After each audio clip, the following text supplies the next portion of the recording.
Welcome to Hello Therapy, a podcast to help you take charge of your mental health through evidence-based psychological tips and tools straight from the therapy room so that you can live life better.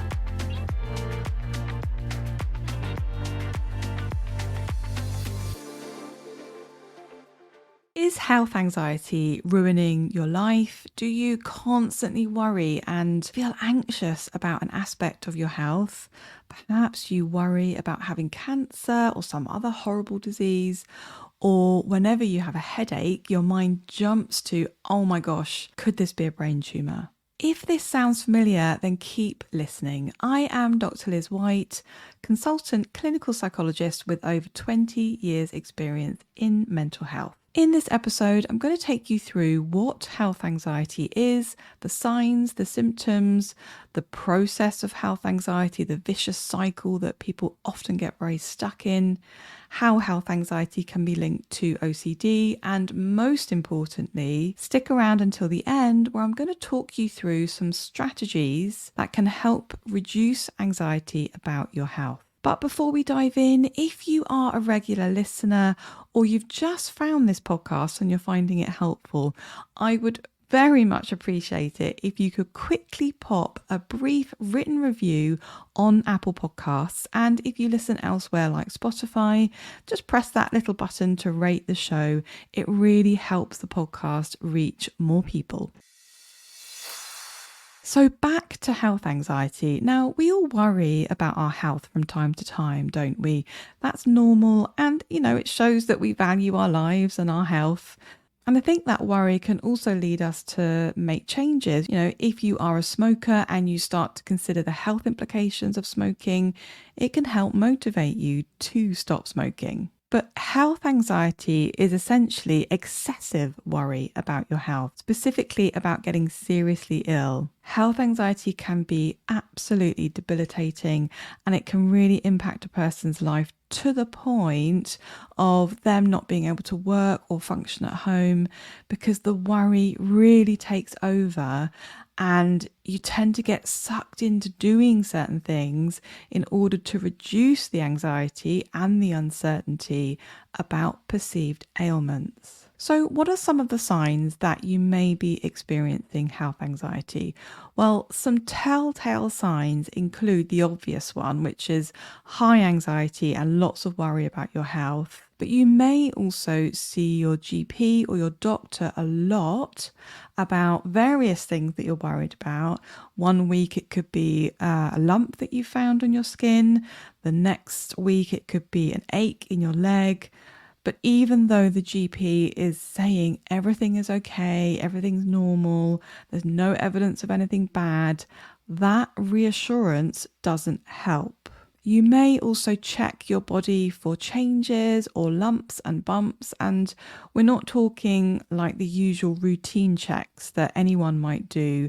We're talking about excessive checking, maybe daily or sometimes multiple times per day. Another sign of health anxiety is that you use Google to check for symptoms. And again, this is excessive. I think most of us Google to check for symptoms at some point. I remember when my kids were little, I would do this a lot. Now, there is something called hypochondria, which is a term coined in the literature to represent someone who excessively searches on the internet for answers to their health concerns. You are excessively searching for information about medical symptoms and ailments, which exacerbates anxiety about your health. Now, although a lot of the time people with health anxiety tend to worry about specific ailments like cancer, brain tumours, any kind of neurological condition, but it doesn't have to be specific diseases. It can be much more vague and nebulous than that. A person can have a sense of something isn't right. I feel like there's something wrong with me, but I don't know what it is. And that can bring along with it a real sense of foreboding, a sense of dread. So now let's look at the process of what happens when you're in the grips of health anxiety. And often this is referred to as the vicious cycle of health anxiety. Now, there are various different components to what makes up the process of health anxiety, but what generally tends to happen is that something triggers a sense of threat. And this can be an internal thought that you have, or a physical sensation shows up, or it could be something that you've seen or something that you've heard. So, for example, you hear about someone your age who had a brain aneurysm in the shower and died, or you come across an article about the rise in cancer cases. Or it could be that you just have an intrusive thought, how would I cope if I got motor neurone disease, for example? Or one day you notice something strange on your skin, or you have a strange pain somewhere in your body. And the important thing about all of those experiences is that your mind interprets them as a threat. That having those thoughts, or knowing about the person who died, or having that pain means something about your health. And this then leads to worry and obviously feelings of anxiety, which in turn leads to checking in order to try and get an answer or to try and reassure yourself. So the person who heard about someone dying of a brain aneurysm may Google symptoms of a brain aneurysm to try and work out the likelihood of that happening to them. Or the person who starts worrying about motor neuron disease may ask their parents or their family if there's any history of that in the family to seek that reassurance. And all of this leads to an increase in your threat response in your brain. So your nervous system becomes primed for fight or flight. There's an increased physiological response, i.e. you start to feel anxious in your body physically. Then because of all that, you naturally become more aware of your body. So the focus of your attention goes to how you feel physically, whether you're okay physically. You become preoccupied and hypervigilant to changes, every little pain, every little sensation, every little lump and bump on your skin. Now, the important thing to mention here is that what very quickly happens is what we call a catastrophic misinterpretation of symptoms, sensations, lumps, bumps, etc. as an illness, as something that is wrong. And then you're right back where you started, at the top of that vicious cycle, with that sense of threat, anxiety, and worry. Now, something that interests me as a psychologist specialising in OCD, or obsessive compulsive disorder, is the overlap between health anxiety and OCD. Now, some experts have suggested that health anxiety actually represents a special case of OCD, i.e.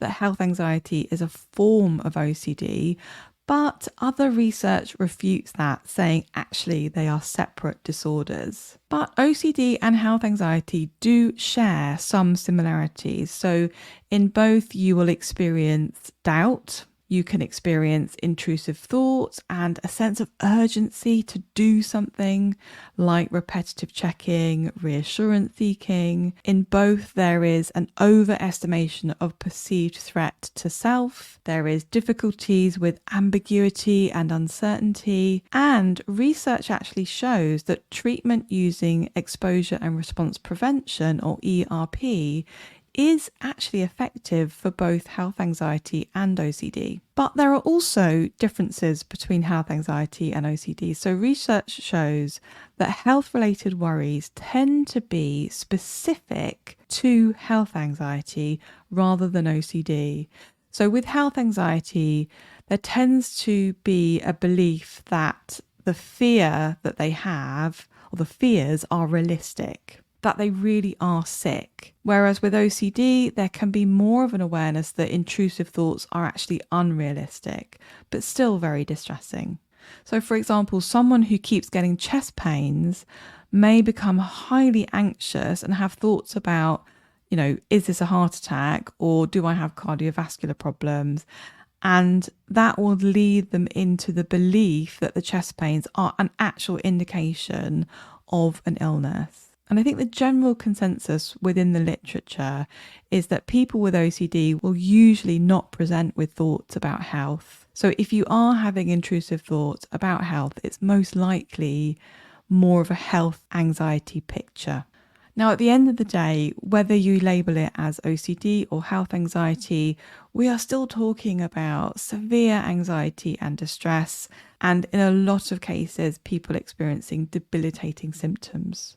Now, before I get into some tips on how to cope with health anxiety, just a quick reminder that if you experience OCD, you can download my free guide on the difference between reassurance seeking and information gathering.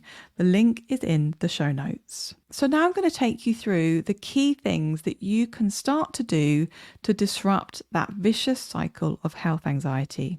Now, first, learn to notice the health anxiety thought, aka the misinterpretation of normal bodily sensations and processes, and name it, call it out as health anxiety. So stepping back and saying to yourself things like, I am having the thought that this headache could be a brain tumour, rather than just automatically saying to yourself, this headache is a brain tumour. And it can be really helpful to even say something like, here's the health anxiety, or I'm thinking the worst and I know that's not helpful. And this is a technique called diffusion from acceptance and commitment therapy, or ACT for short. And I've linked a couple of articles that I've written about diffusion and how to manage difficult thoughts in general. So it's not specific to health anxiety, but it will give you a good idea of the basics of diffusion.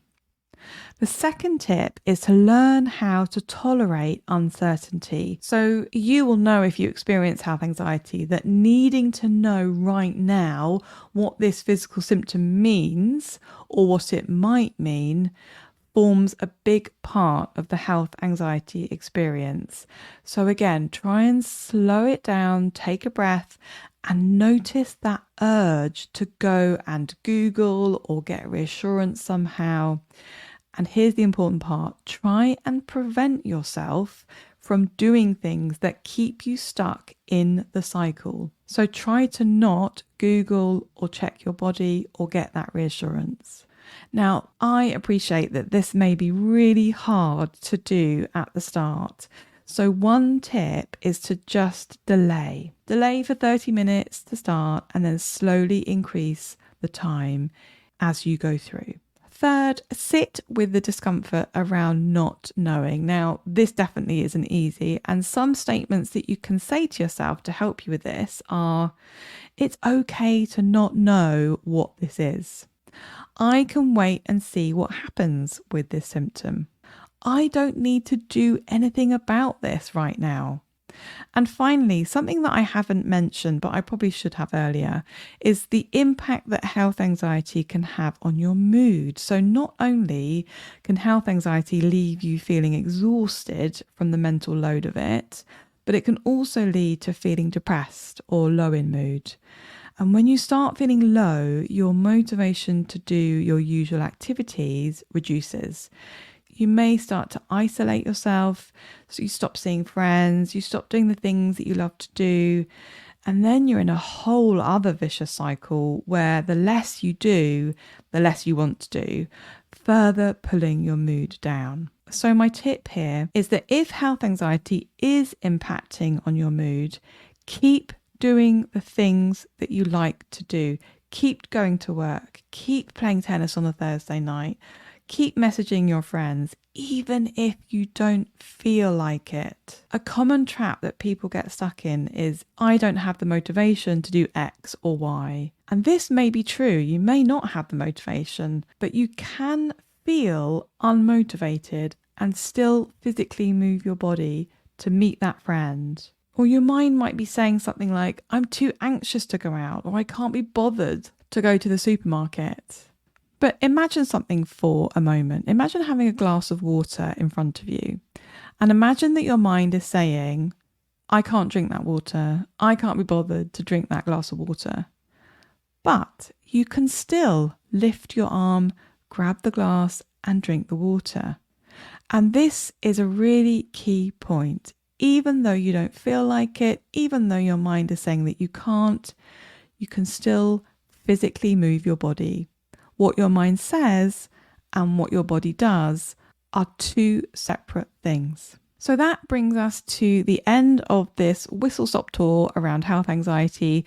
If you are experiencing OCD, or you're experiencing a bit of a mix of OCD and health anxiety, which can also happen, don't forget to check out the freebie in the show notes to help you decide if you're reassurance seeking or not. I do hope that you found this episode helpful. Don't forget to review the show, and I'll see you in the next episode.